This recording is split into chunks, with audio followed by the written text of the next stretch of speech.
Assalamualaikum warahmatullahi wabarakatuh. Bismillah, alhamdulillah, nama sallallahu rasulillah, hala wala quwwata illa billah, amma ba'du. Anak-anak semuanya kelas 7 yang saya banggakan, kita akan membahas pada kesempatan kali ini membahas tentang materi sholat berjamaah.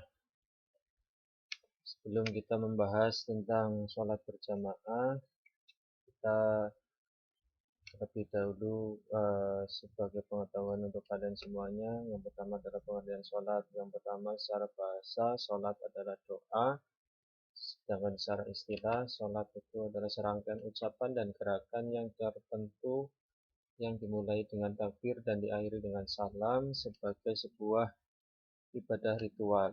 Terus yang ini adalah sholat berjamaah adalah sholat yang dilakukan secara bersama-sama, minimal ada seorang imam dan seorang makmum.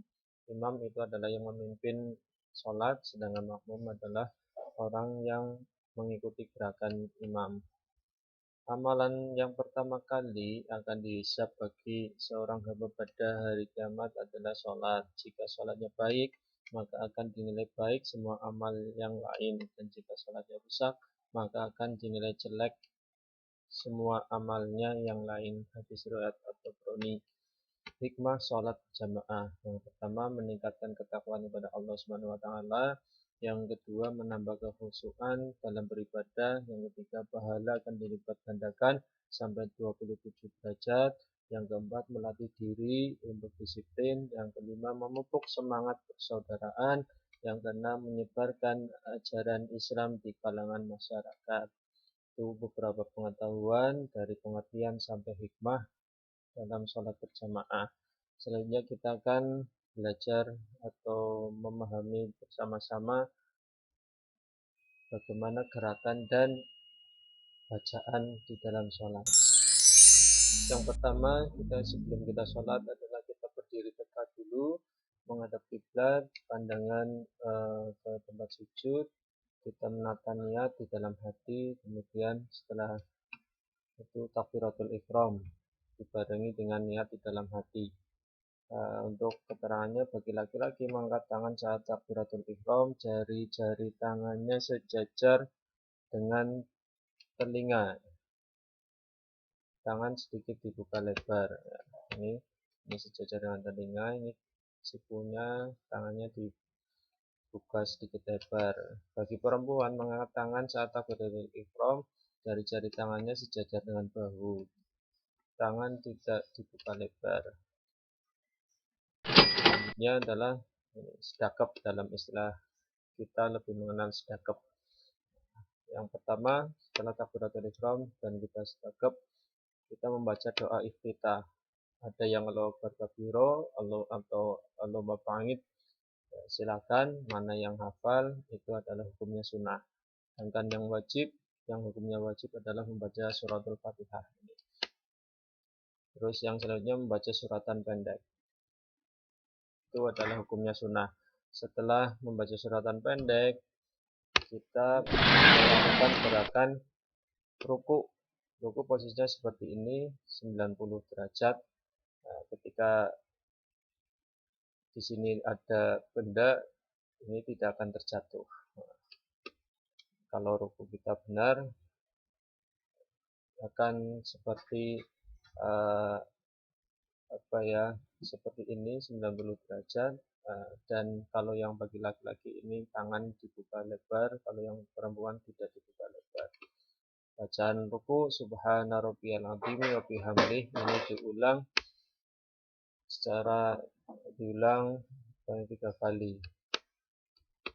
Selanjutnya setelah ruku, ini adalah gerakan i'tidal. Gerakannya seperti ini. Setelah ruku ini sami'allahu liman hamidah. Terus tangan tenang di samping, atau juga boleh yang sedekap lagi juga boleh. Setelah sami'allahu liman hamidah, baca Rabbana lakal hamdu mil'us samawati wa mil'ul ardi wa mil'u ma syi'ta min syai'in ba'du. Setelah i'tidal, kemudian sujud seperti ini. Posisi kaki, jari-jari kaki dipadalkan dan tangan di depan lutut ini seperti ini. Terus bacaan sujud subhana rabbiyal a'la bihamdihi diulang 3 kali. Setelah sujud, ini sujud yang pertama, kemudian duduk di antara dua sujud. Posisinya kayak gini. Jari-jari kaki yang sebelah kanan ini dipadalkan. Bacaan doa di antara dua sujud, Rabbi firli warhamni wasburni warfa'ni warsuqni wahdini wa'afina fu'ani. Ini ada artinya di sini, bisa kalian lihat, bisa kalian pahami. Itu mengandung unsur 8 doa. Ini hanya duduk di antara dua sujud. Ini mengapa sholat diartikan sebagai doa, karena di dalam gerakan sholat terdapat banyak sekali bacaan-bacaan yang mengandung unsur doa kepada Allah SWT. Yang selanjutnya setelah duduk di antara dua sujud adalah kita sujud yang kedua. Bacaannya masih sama. Subhana rabbiyal a'la bihamdi. Kemudian kita juga akan mengenal di antara gerakan yang sebelumnya tadi, kita mengenal ada tahiyat awal. Tahiyat awal duduknya seperti ini, seperti duduk di antara dua sujud, tapi ada tambahan mengacungkan jari telunjuk. Bacaannya seperti ini sampai tahiyat awal, sampai pada sholawat pada Nabi Muhammad SAW. Sedangkan tahiyat akhir dari awal sampai ditambahi sholawat pada Nabi Ibrahim alaihissalam. Posisi duduknya kayak gini. Tahiyat akhir. Kemudian ini duduk tahiyat akhir. Posisinya kayak gini. Kemudian setelah tahiyat akhir selesai, fil alamin innaka hamidum majid. Boleh kita makan doa juga boleh, kalau mau langsung salam juga boleh. Nah, salam ini menoleh ke kanan dan ke kiri. Menoleh hanya cukup pipi terlihat dari belakang, tidak usah sampai badan ikut bergerak muter ke belakang. Cukup hanya pipi saja yang menoleh ke belakang, terlihat dari belakang. Itu sudah cukup. Ke kanan, dan setelah selesai terus menoleh ke kiri, itu adalah salam. Ini ada sebuah hadis yang berbunyi salatul jama'ati afdalu min salatil fardhi fi sab'i wa 'ishrina darajat. Salat jamaah lebih baik 27 derajat dibanding salat sendirian. Ini betapa pentingnya salat berjamaah. Ini adalah kegiatan salat berjamaah yang dilakukan oleh guru dan staf karyawan serta siswa-siswi sebelum adanya pandemi. Semoga pandemi cepat berlalu dan kita bisa merasakan salat berjamaah, khususnya berjamaah sholat zuhur di sekolah.